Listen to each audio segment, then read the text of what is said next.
नमस्कार, मी मंदार कुलकर्णी म्हणजेच तुमचा मँडी कुल। आज नरक चतुर्दशी। खऱ्या अर्थाने आज दिवाळीला सुरुवात होते। दिवाळीच्या 5 दिवसांमधील अत्यंत महत्त्वाचा आणि तिसरा सण म्हणजे नरक चतुर्दशी।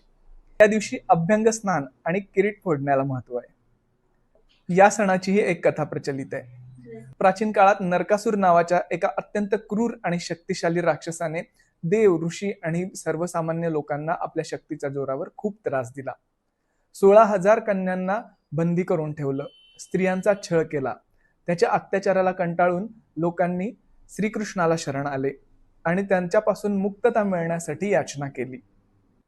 श्रीकृष्णाने आपली पत्नी सत्यभामा हिच्या मदतीने अश्विन कृष्ण चतुर्दशीला नरकासुराचा वध केला। या दिवसाला नरक चतुर्दशी म्हणून ओळखलं जातं।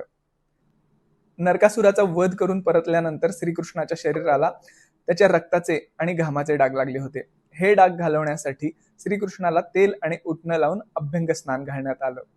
यामुळेच अभ्यंग स्नानाची प्रथा प्रचलित झाली।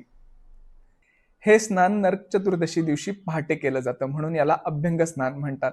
यामुळे वर्षभरातील पाप धुतली जातात असा समज आहे। या दिवशी अभ्यंग स्नान केल्याने नरक यातनातून मुक्ती मिळते आणि त्यानंतर यमतर्पण केल्याने अकाली मृत्यूचं भय नाहीसं होतं असा समज आहे। तर मंडळी, कशी वाटली तुम्हाला आजची ही नरक चतुर्दशीची कथा? कमेंट करून नक्की कळवा। तुम्हाला जर आमचे व्हिडिओ आवडत असतील तर नक्की कमेंट करून सांगा। जर काही सुधारणा हव्या असतील तर त्या सुद्धा नक्की सांगा। आमचा चॅनल सबस्क्राईब करा, लाईक करा, शेअर करा आणि कमेंट करा। धन्यवाद।